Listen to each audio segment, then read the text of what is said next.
Bonsoir à tous et merci d'être avec nous pour ce rendez-vous de l'actualité sur la télévision du Burkina. Au menu de cette édition, environ une vingtaine de projets de loi examinés et plus de 70 questions adressées au gouvernement. Le débat aura été très animé à l'Assemblée nationale durant la première session ordinaire de l'année 2013.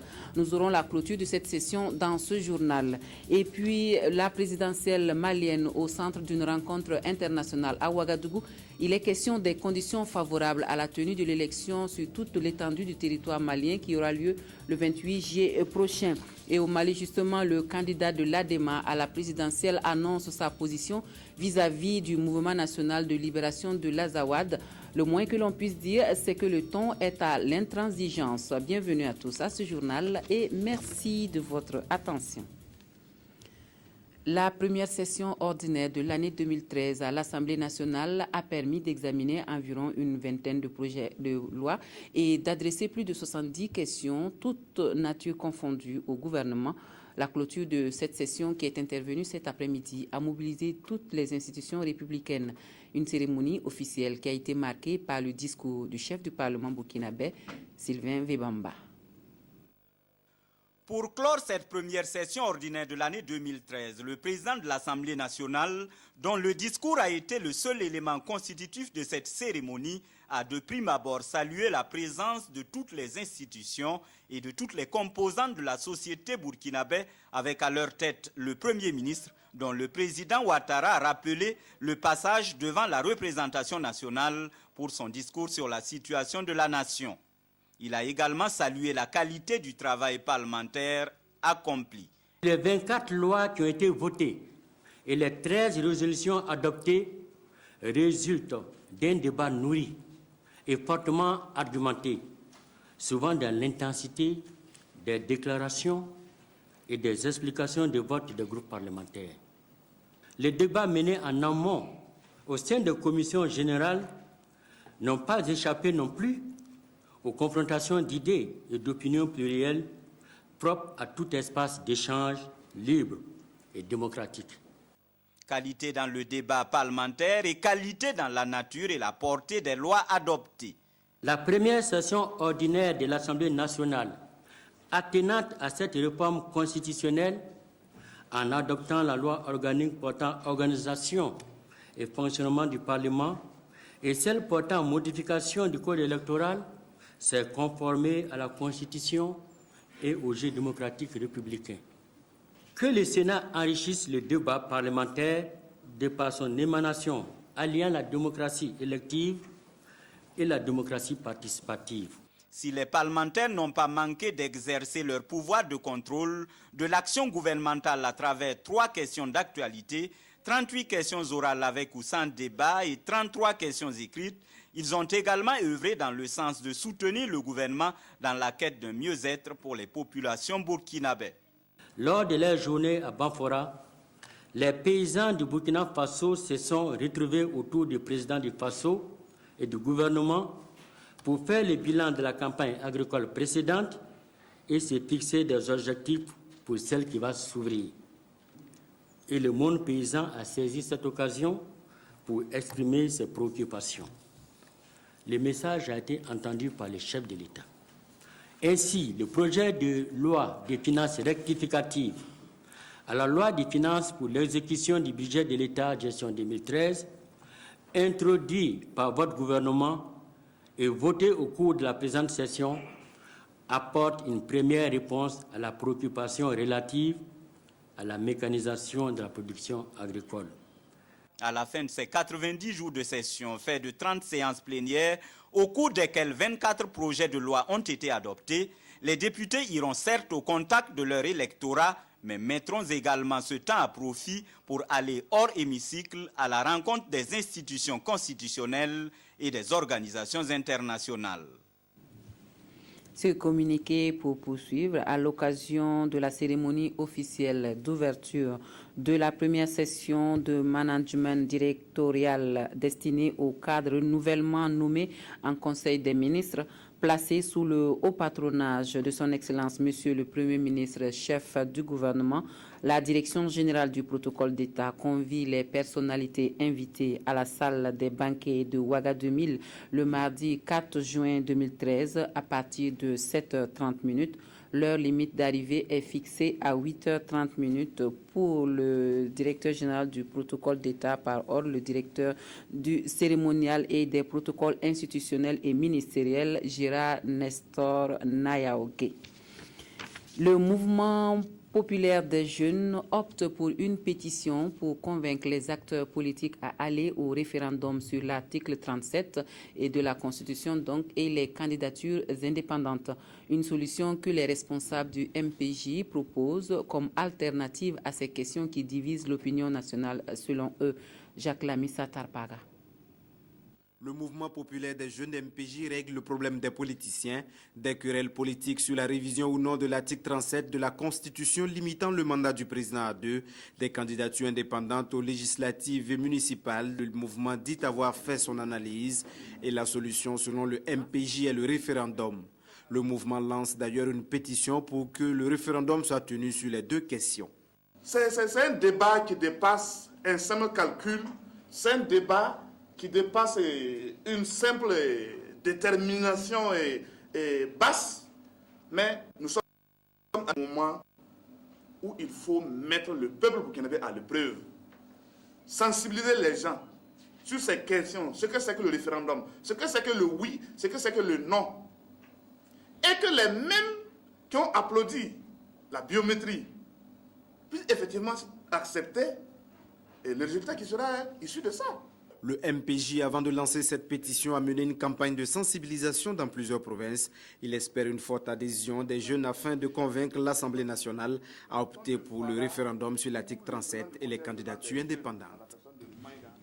29 sièges de conseillers municipaux, c'est la moisson du Parti pour la Renaissance nationale aux dernières élections au Burkina. Le parent, qui n'a pas pu conserver son siège à l'Assemblée nationale, veut avoir son mot à dire sur la mise en place du Sénat.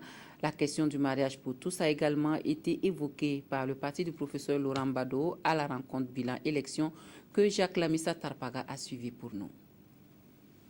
Ce sont 8 raisons qui expliquent le recul du parent aux élections couplées de 2012, selon son président Tahirou Barry. Toutes ces raisons se rapportent aux insuffisances dans l'organisation du double scrutin. Le parti au pouvoir est également tenu pour responsable.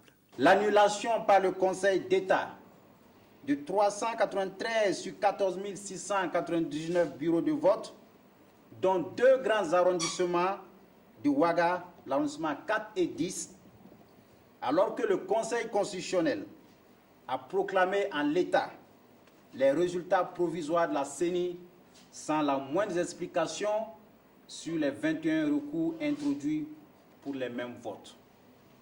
Or, les irrégularités relevées par le Conseil d'État étaient suffisamment graves pour être ignorées par une aussi grande juridiction qu'est le Conseil constitutionnel. Le Parti de la Renaissance nationale a 29 sièges de conseillers municipaux et perd son siège à l'Assemblée nationale. Mais les responsables du parti estiment avoir amélioré leur score au regard des voix obtenues. Un sujet d'actualité qui ne pouvait être passé sous silence, l'adoption de la loi sur la mise en place du Sénat. Tout le monde sait, pour certains feignent de l'ignorer, le Sénat ne servira pas à la cause de la démocratie au Burkina Faso. Mais la réalité est là. On ne peut jamais arriver à convaincre celui qui refuse d'entendre, disait Platon. Le bicaméralisme dans les vieilles démocraties est le produit de leur histoire. Le Parti de la Renaissance, comme on pouvait s'y attendre, s'insurge contre le premier mariage homosexuel en France. Pour Tahirou Barry, le Burkina Faso doit prendre des dispositions pour éviter ce qu'il appelle une contagion des mœurs déshumanisantes. Voilà donc pour le bilan des dernières élections au Burkina, fait donc par le Parti de la Renaissance nationale. L'élection présidentielle au Mali aura lieu le 28 juillet prochain. Les partenaires de la communauté internationale au Mali donc l'ont confirmé ce jour à Ouagadougou. Le cadre d'échange initié à cet effet avait pour but d'échanger avec des parties prenantes sur les conditions favorables à l'organisation du scrutin sur toute l'étendue du territoire malien. Nyakitida. C'est un panel des partenaires de la communauté internationale pour se pencher sur l'avenir du Mali. La France, la Suisse, l'Union européenne, les Nations unies, l'Union africaine et la CEDEAO, leur cri de cœur ce lundi 3 juin à Ouagadougou, trouver juste des conditions favorables à la tenue de l'élection présidentielle au Mali. Notre constat, d'abord, c'est que les partis sont prêts pour dialoguer. C'est que les partis convergent sur un certain nombre de principes et de bases. Deuxièmement, il y a une convergence quant à l'objectif immédiat de ce dialogue, qui est celui de créer les conditions pour que les élections puissent avoir lieu sur l'ensemble du territoire malien. Et ceci est extrêmement important. Troisièmement, les deux parties aussi acceptent de commencer très prochainement les pourparlers directs qui devraient nous amener à un accord cadre, un accord intérimaire. À cette rencontre multipartite, la question de Kidal a été posée. Une préoccupation qui devrait pouvoir trouver réponse dans les pourparlers qui vont bientôt naître. Les conditions de sécurité sont optimales sur toute l'étendue du territoire. Il nous reste à régler la question de Kidal, mais nous espérons pouvoir trouver une solution très rapidement. Et du reste, de toute façon, la date des élections fait partie de la feuille de route du gouvernement de transition. Donc nous travaillons sur cette base et je pense qu'il y a vraiment des raisons d'être optimiste. Les autorités maliennes et les groupes armés du Nord Mali représentés à cette rencontre ont convenu que les détails pour régler définitivement la crise malienne se feront après l'élection présidentielle du 28 juillet. Et le souhait de la communauté internationale est on ne peut plus clair. Il faut évidemment que ces élections aient lieu comme prévu. La meilleure manière d'y parvenir, c'est le dialogue de tous, en évitant effectivement très soigneusement ces périodes où on avance sont quelquefois un peu délicates, en évitant évidemment toute forme de provocation, toute forme de rumeur, toute forme de mauvaises paroles mal intentionnées qui pourraient vouloir mettre de l'huile sur le feu, pour qu'on parvienne effectivement dans cette direction, je pense. La rencontre de Ouagadougou entre les partis en conflit au Mali et les partenaires de la communauté internationale est une étape décisive pour une avancée significative pour résoudre la crise au Mali, selon les représentants des Nations Unies et de l'Union européenne, qui invitent d'ailleurs les Maliens de l'intérieur et de l'extérieur à faire preuve de patience et de retenue afin de donner au processus toutes les chances de réussite pour une paix durable au Mali. Et au Mali, la campagne pour cette élection présidentielle a déjà commencé. De l'intransigeance vis-à-vis du mouvement national de libération de l'Azawad, le ton du candidat de l'Alliance pour la démocratie au Mali à la présidentielle donc est à la fermeté. Dramane Dembélé, qui a entamé sa course à la conquête de l'électorat, a fustigé le MNLA avec des termes assez durs. Au Burkina Faso, le moment le plus attendu des producteurs en ce début de campagne agricole, la remise des intrants et des équipements agricoles promis par le gouvernement lors du lancement de la campagne agricole 2013-2014 à Manga, promesse tenue au sud-ouest et à Nisséou, où les acteurs de l'agriculture de la région se sont réunis à cet effet.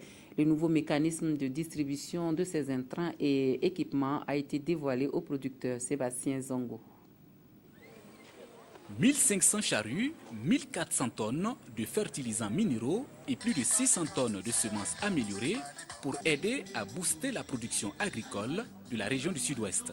Les prix sont subventionnés jusqu'à 90% pour les femmes, 85% pour les hommes. Cette année, chaque producteur ou groupe de producteurs bénéficiaires recevra un paquet complet de services. Le bénéficiaire qui aura les semences améliorées, des variétés bien sûr, aura aussi les engrais, les fertilisants minéraux, le NPK, l'urée et l'équipement approprié pour pouvoir produire. Chaque commune est scindée en 3 groupes.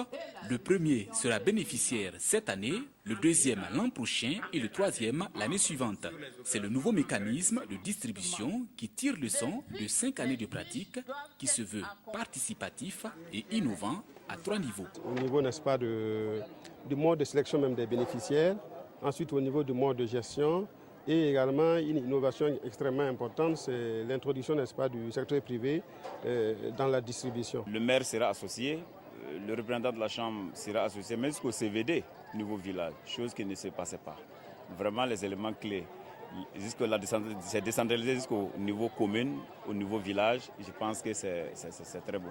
Ce mécanisme vise à rendre efficace l'aide de l'État aux producteurs en vue d'améliorer la sécurité alimentaire et les conditions de vie des ménages en milieu rural. Je leur ai fait part des efforts fournis par le gouvernement, surtout les efforts déployés par son Excellence, Monsieur le Président du Faso, pour appuyer nos braves producteurs en vue de les stimuler davantage. Pour 2013, l'opération coûtera près de 3 milliards de francs CFA à l'État pour les équipements au plan national. À l'est, ce sont les produits de l'élevage qui étaient sous les feux de la rampe à Nadia Bonli. Principale activité de ces premières journées de l'éleveur, une exposition des produits dont le bétail, des produits laitiers ou encore du fourrage naturel ou cultivé. Le programme ADEL pour les initiatives locales soutient ces journées. Godefroy Bazier. Les journées de l'éleveur ont été une opportunité d'affaires et de brassage entre les producteurs qui ont pu montrer l'étendue de leur potentialité agro-pastorale. Ces journées ont été perçues comme un cadre de partage d'expériences entre les différents acteurs de la filière.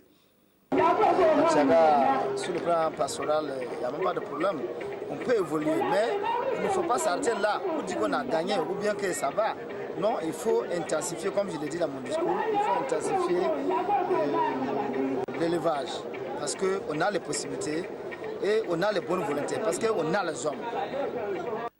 Près de 85% de la commune de Partiaga s'adonne à l'élevage d'ovins, de bovins, de caprins, de porcins et de volailles. Une activité qui occupe de nombreuses personnes, mais le système de production animale est toujours traditionnel et se caractérise par la faiblesse de la productivité et des productions. Nous pensons qu'avec les partenaires techniques et financiers, nous allons toujours continuer à les accompagner pour mieux les équiper et pour les aider vraiment à montrer des produits, des très bons produits au niveau des ressources animales. Les organisations paysannes d'éleveurs et agro-éleveurs ont été fortement appuyées par le programme ADEL qui intervient dans la région de l'Est depuis 1999. ADEL privilégie les initiatives et l'engagement des bénéficiaires. Nous sommes totalement satisfaits en ce sens que ça crée un déclic pour les acteurs et en même temps de permettre de mieux apprécier le potentiel, notamment bovin et même bovin de la province et de la commune. Les journées de l'éleveur, au regard de l'engouement qu'elles ont suscité, sont désormais inscrites à l'agenda de la commune de Partiaga et le soutien de tous les acteurs est déjà acquis. À Ouagadougou, les cadres de l'espace UMOA et de la CEDEAO chargés de la gestion des catastrophes renforcent leurs capacités dans le domaine ainsi que celui des plateformes nationales. Une formation qui devrait leur permettre d'être plus efficaces sur le terrain. Il est prévu à l'issue de cette formation la mise en place de dispositifs de prévention. Nathalie Savadogo. Les cadres des pays membres de l'UMOA et de la CEDEAO réunis à Ouagadougou ce jour veulent prévenir les risques de catastrophes naturelles. Durant 72 heures, ils auront à partager les éléments fondamentaux relatifs à l'approche participative dans l'évaluation des risques de catastrophes et à l'élaboration de plans de gestion des risques de catastrophes. Ils vont analyser le fonctionnement des plateformes nationales et donner des orientations pour renforcer leur cadre institutionnel et aussi améliorer leur intervention dans l'avenir. Il s'agit de deux sessions de formation qui sont regroupées ici. Sessions de formation qui concernent justement toutes les plateformes nationales et la plateforme sous-régionale de réduction des risques liés aux catastrophes naturelles. Catastrophes naturelles que nous avons connues ici au Burkina en 2008, je crois, en septembre, notamment avec les grandes inondations, et qui continuent dans d'autres pays. Catastrophes naturelles également, souvent, pour lesquelles nous oublions de mentionner tous les périls à crier, notamment les criquets pèlerins, sont des phénomènes de catastrophes naturelles. La sécheresse, tout ça, c'est des phénomènes de catastrophes naturelles. Le cabinet EDE International, bureau d'ingénieurs conseil, œuvrant dans le domaine du développement durable et de l'environnement basé au Sénégal, a été choisi pour assurer la formation. Vous savez qu'au niveau mondial, au niveau régional, il y a beaucoup de stratégies qui ont été mises en œuvre, appuyées par les grandes politiques internationales en matière de réduction de catastrophes naturelles. Il est important, après avoir eu ces documents stratégiques, de regrouper les partenaires de décision, des experts au niveau national, pour se retrouver pendant les 3 jours et essayer de voir comment harmoniser cette approche au niveau local, au niveau régional et au niveau national. Il est attendu des participants, une fois de retour dans leur pays, qu'ils mettent en place une stratégie de prévention et de gestion de ces catastrophes. Et la résilience des populations face au changement climatique passe par la maîtrise des différents aspects de cette question et que le Programme national d'adaptation à la variabilité et au changement climatique se donne pour mission de vulgariser auprès de toutes les couches sociales. Acteurs de la décentralisation, services de santé militaires et paramilitaires ont été concernés par une formation organisée en collaboration avec la Direction générale de la protection civile à Bobo Dioulasso, Siriki Milogo, Christine Koulibaly. Le Burkina Faso n'échappe pas aux effets des changements climatiques. Pour mieux gérer les conséquences des catastrophes liées à ces changements climatiques, des instruments ont été mis en place, parmi lesquels le plan d'organisation des secours, plan Orsec. La mise en œuvre de ce plan nécessite une implication des acteurs de la décentralisation, les militaires et paramilitaires et les agents de la santé. L'objectif donc de la formation est d'outiller donc les acteurs de la politique nationale de protection civile sur les méthodologies de prise en compte donc des scénarios climatiques dans les plans Orsec.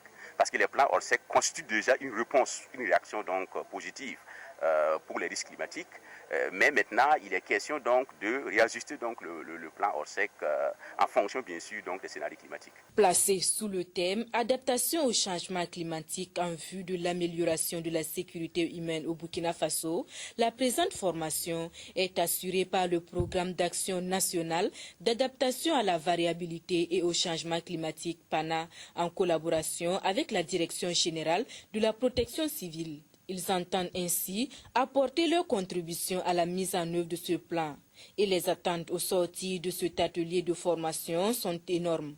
Nous souhaitons vivement que, à l'issue donc de l'atelier, que les plans Orsec soient effectivement mis en place au niveau communal, au niveau provincial et au niveau régional.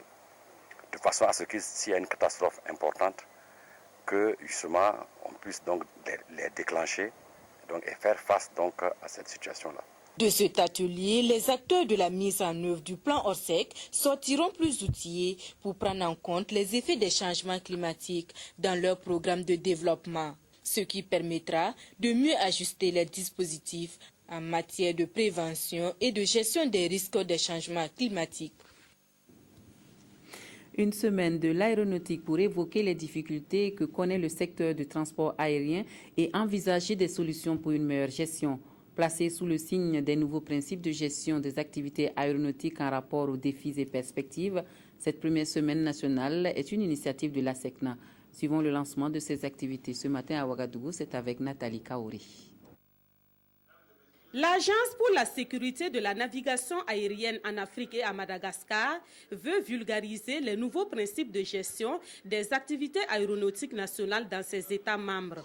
Tout au long de la semaine d'activité, plusieurs questions, dont celles relatives à la sécurité, à la qualité des services et à l'environnement des aéroports, seront abordées.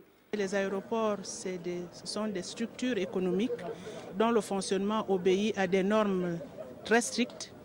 Et nous devons nous adapter pour rendre nos aéroports attractifs. Le passager aérien, compte tenu du prix qu'il paye pour être transporté, est devenu de plus en plus exigeant. Et nous, gestionnaires aéroportuaires, nous devons faire en sorte qu'il ait plaisir à fréquenter nos aéroports. Le département en charge du transport attend de cette rencontre des recommandations qui permettront une gestion efficiente des espaces aéroportuaires. Nous souhaitons véritablement que ce soit une rencontre du donner et du recevoir, une rencontre où les vraies problématiques du secteur vont être abordées et les propositions de solutions pertinentes pour apporter des réponses, pour améliorer davantage la sécurité et la sûreté en matière de transport aérien puissent être proposées de manière à ce que nos gouvernements, évidemment, mettent ça en œuvre pour raffermir et renforcer davantage le transport aérien et notre instrument commun qu'est la SECNA au niveau donc de notre sous-région. C'est la première fois que la SECNA organise ce type de rencontre. Elle veut ainsi donner une impulsion au secteur aéronautique et confirmer son leadership en matière de gestion des aéroports dans ses États membres. Les populations de l'épicentre de Wowordo ont bénéficié d'une séance de consultation médicale gratuite offerte par l'ONG Hunger Project. Une opération qui a permis de faire dans la sensibilisation et le dépistage du VIH-Sida. Les couches les plus défavorisées de cette zone ont pu avoir accès à des soins de santé et à des spécialistes, ce qui est le souhait de l'ONG à travers ses consultations périodiques. Adama Koulibaly. Comme cette habitante, ils sont une centaine d'hommes et de femmes des différents villages relevant de l'épicentre de Wowordo venus faire un bilan de leur état de santé à travers cette consultation médicale de masse.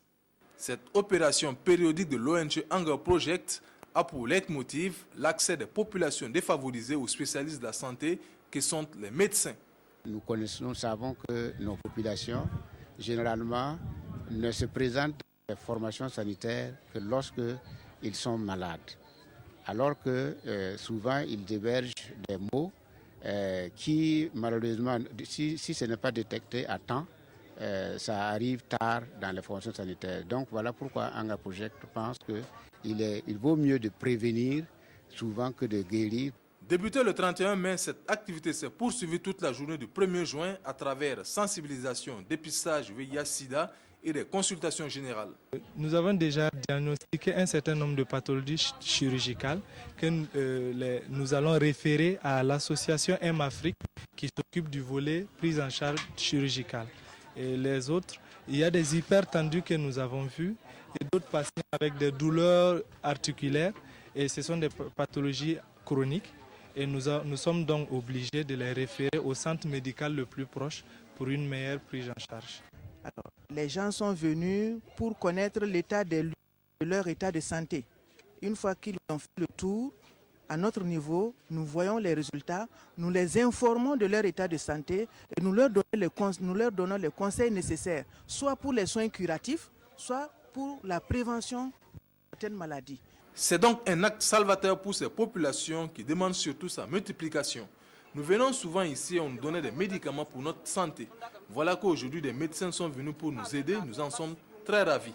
Et s'ils pouvaient venir tous les 6 mois, ça serait plus bénéfique, dit cet habitant. Et pour la réalisation de cette activité, Hunger Project a reçu l'appui de l'Association Don de Dieu, l'Association pour la promotion de l'éducation de la santé, l'Association des étudiants en médecine et le CICDOC. Le président directeur général de Plan International, lui, se dit satisfait des actions entreprises par l'ONG sur le terrain de la prise en charge des réfugiés maliens au Burkina Faso entre 2009 et 2012. Des réalisations qu'il a pu constater sur les sites d'accueil et que le plan stratégique 2013-2015 devrait permettre d'améliorer. Le président directeur général de Plan a confié tout cela à la presse, Moussaki et Claudine Bikaba. C'est une conférence de presse qui se veut une occasion pour le président directeur général de Plan International et son staff de faire le point du financement des projets au Burkina. Des projets qui concernent la construction des établissements pour l'éducation de la jeune fille, de l'eau et assainissement, des crédits d'épargne octroyés aux femmes et la protection des réfugiés. Ces interventions sont assurées par Plan Burkina. C'est un programme très professionnel, very good program. Le constat que j'ai eu après ma visite, c'est que nous faisons un très bon travail ici au Burkina et il y a un impact réel. J'ai vu ça, j'ai senti ça et j'ai discuté avec les gens et je veux que toutes ces personnes sont extrêmement contentes de ce que nous faisons ici au Burkina et c'est vraiment avec un sentiment de satisfaction que je retourne. Cette rencontre a été mise à profit pour faire non seulement le bilan des actions entreprises de 2009 à 2012, mais aussi de lancer le nouveau plan stratégique 2013-2015. Plan international veut, aux côtés de l'État burkinabé, aider à l'amélioration des conditions de vie des populations. Dans le sud-ouest, le nouveau maire de Gbomblora veut mériter la confiance qui a été placée en lui par les populations. Il voudrait être jugé sur ses résultats et entend compter sur le soutien de tous pour relever le défi de développement dans la commune rurale. Il a reçu son écharpe en présence de Sébastien Zongo. Le nouveau maire de Gbomblora, c'est lui, Sansanda, un adjoint administratif à la retraite qui reprend du service à la tête d'un conseil municipal de 154 membres issus des 77 villages de cette commune rurale. Je m'aligne avec le philosophe français qui disait que c'est au pied du mur que l'on reconnaît le maçon. Ceci pour dire qu'avec le conseil municipal entrant, nous nous engageons à accomplir dignement notre mandat que je mets sous le signe de la bonne gouvernance, de la cohésion sociale et de la rigueur au travail. Le travail commence déjà par l'élaboration du nouveau programme communal de développement, dit le maire, avec l'accès à l'eau potable et à l'assainissement, l'éducation, la santé et l'environnement comme domaines prioritaires pour imprimer le changement voulu par son parti d'origine, l'UPC, l'Union pour le progrès et le changement. Un changement qui n'apporte rien de nouveau et ça ne vaut pas la peine. Or, nous vendons notre idéologie, un changement pour un développement mieux partagé. Un développement que les près de 20 000 habitants de la commune de Gbomblora espèrent pouvoir apprécier en réalisation concrète. Si le maire peut vraiment nous construire un marché. Et nous avons aussi un problème de forage. C'est le terrain de football. On a un terrain qui n'a pas bien aménagé. Et puis une maison des jeunes. Voilà, c'est notre première préoccupation. Les préoccupations sont nombreuses et le maire demande la contribution des partenaires au développement et de tous les ressortissants de la commune pour répondre aux besoins des populations. Ils sont passionnés des mathématiques et ils en font la promotion. Eux, ce sont des étudiants en mathématiques regroupés au sein de l'association Action pour une Afrique durable. L'association qui veut semer les graines de l'excellence en mathématiques et en logique a initié un championnat. Et bien sûr, ce sont les plus forts qui ont eu droit à des récompenses. Voici donc pour vous les lauréats de ce premier championnat avec Marcel Tau et Karim Patrick Namouano. Mohamed Traoré confirme tout le bien que l'on dit des élèves du Prytanée militaire du Kadiogo. Premier du championnat de mathématiques et de logique, il reçoit, tout comme son aîné, l'étudiant Désiré Saba, un trophée et les récompenses dues à leur sacre. Je crois que tout élève devrait persévérer, essayer de persévérer dans ses études, y mettre vraiment de la volonté et surtout avec beaucoup de courage. Pour moi, c'est un prix d'encouragement parce que j'ai aimé les maths il y a longtemps. J'étudie même les maths à l'université. Je crois que ça m'encourage à apprendre davantage et ça a été vraiment formateur. La meilleure des filles et le plus jeune des 550 candidats ont eux reçu, en plus des attestations, des chèques d'une valeur de 500 000 francs chacun. Pour le comité d'organisation, beaucoup reste à faire. Même Ouagadougou, il y a des écoles qui n'ont pas pu participer, puisqu'il y avait un manque de moyens pour pouvoir coordonner tous les établissements. Donc les moyens qui nous sont permis de faire, c'était juste pour pouvoir... c'était quelques établissements, c'était pas beaucoup. Nous avons trouvé que l'initiative était belle pour montrer en fait au public burkinabé que les mathématiques, ce n'est pas seulement pour sanctionner, ça peut être un jeu, mais aussi il faut susciter l'amour des mathématiques pour permettre aux jeunes qui sont dans des filières scientifiques de pouvoir donc s'initier aux mathématiques. Au-delà des lycées et des universités de Ouagadougou, le comité d'organisation espère élargir l'année prochaine le champ de la compétition aux établissements d'enseignement secondaire et supérieur de Burkina Faso. Mohamed Traoré sera-t-il encore premier? Il le souhaite de tout cœur. L'Association pour le développement de l'islam, elle a choisi de faire la promotion des vertus de l'islam et les valeurs de tolérance et de l'acceptation de l'autre. La nuit de prière qui a donné le cadre à un dialogue interreligieux était riche en enseignements sur les bonnes pratiques de cette religion. Une nuit qui a réuni les différents leaders religieux au nom de la paix et de la tolérance. Moussaki Adama Koulibaly. Dialogue interreligieux comme facteur de paix et de développement, c'est ce thème qui a réuni les responsables religieux, autorités politiques en cette nuit du 1er juin. Une nuit organisée par l'Association pour le développement de l'islam qui se veut non seulement un cadre pour le renforcement de la cohésion sociale entre les musulmans chrétiens et les coutumiers, mais aussi de communion pour la paix au Burkina Faso. Dans un monde secoué par les crises, et si nous, parents qui sommes conscients de la réalité, nous n'œuvrons pas pour la paix, pour le bonheur de nos enfants, qui le fera à notre place. C'est dans ce sens qu'après la Mouloud, j'ai moi-même décidé de faire appel à mes frères chrétiens afin qu'on puisse communier ensemble. C'est une nuit riche en enseignements sur les bonnes pratiques de l'islam, le respect des valeurs de tolérance et l'acceptation de l'autre qui a connu la présence de l'archevêque de Ouagadougou. Vous savez que le monde ne va pas très bien. Le monde est en souffrance. Le monde ne connaît pas la paix. Le monde n'aime pas la paix. Le monde ne sait pas faire la paix. Et à ce niveau, nous sommes tous interpellés et les communautés religieuses ont leur contribution à apporter. Et nous sommes très heureux que la communauté musulmane ait eu cette initiative à l'occasion du Mouloud. Et nous sommes sûrs qu'ensemble, nous pouvons nous donner la main pour, non seulement pour aider nos fidèles, mais pour aider l'ensemble de notre pays. Cette initiative qui consiste pour les différents leaders religieux à œuvrer pour la paix au Burkina Faso a été bien appréciée par les plus hautes autorités. Nous sommes venus également le soutenir au regard du thème qui a été retenu, à savoir le dialogue interreligieux pour le développement économique. Vous savez que nous vivons dans un pays de paix, dans un pays stable, et le dialogue entre les religions est un facteur de cohésion sociale. Cette rencontre d'échange rentre dans le cadre de la célébration du Mouloud selon l'initiateur Cheikh Seydou Bangré. La célébration a été aussi marquée par une séance de prière, de prêche et de lecture coranique pour rendre hommage au prophète. Et pour les amateurs du tourisme, un site à découvrir absolument, le site touristique Art et Culture de Boulby est un espace ouvert aux artistes nationaux et internationaux pour la promotion de la culture d'ici et d'ailleurs. Le site est ouvert les premiers dimanches du mois et ce 2 juin, c'est la culture Mossé qui était à l'honneur. Découvrons l'espace avec Sylvestre Bda. Le Jardin des Arts et de la Culture de Boulby, un site touristique créé à la sortie de Ouagadougou, aux abords de la route nationale numéro 4, route de Sapui. Des sculptures sur bois, des objets d'art et de décoration, ainsi que des tableaux ornent cet espace mis à la disposition des artistes nationaux et internationaux. Dans ce jardin, Lydia Bansé se propose de faire la promotion de la culture des différents groupes ethniques du Burkina à travers un concept appelé Bouillon Art et Culture.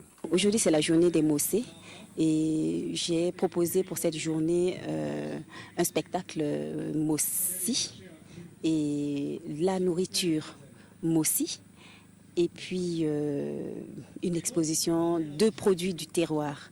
C'est surtout pour que les gens viennent découvrir à travers mon exposition la richesse, la possibilité culinaire et que nous avons sur notre territoire. Chaque mois, nous allons changer d'ethnie. Un mois, une ethnie burkinabé et le mois qui suit, on fera une communauté étrangère, voilà, qui pourrait être un pays voisin ou tout simplement un pays lointain. Ce dimanche 2 juin était donc consacré à la culture Mossi.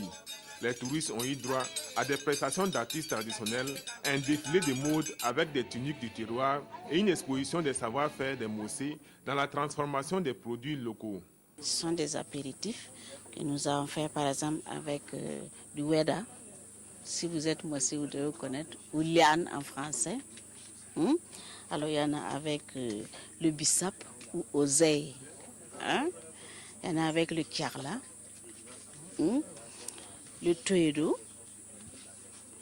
le jujube ou mougna. On peut faire le couscous de riz qui est fait à base du riz, de bagré, de sourou. On fait les grumeaux de bouillie qui est fait à base de petits milles, le dégué au raisin, le gombo, les épices, le piment. On a aussi du dolo, notamment le ram et le ranodo, des colliers, des chaussures et des sacs en peau. Et au milieu de cette célébration de la culture Mossi, une lucane est faite à la France. Les enfants de Boulby, à travers une comédie musicale, ont réussi à adapter sur scène Le Petit Prince, une œuvre de Saint-Exupéry. Des plateaux de ce genre seront offerts tous les premiers dimanches de chaque mois. Voilà, avis donc aux amateurs. L'actualité mondiale en bref pour terminer nous conduit en Palestine, en Europe et en Chine où plus d'une centaine de personnes ont péri dans un incendie. Voilà pour ce journal. Merci à vous de nous avoir suivis. Très bonne soirée à tous et à toutes sur la télévision du Burkina. À demain.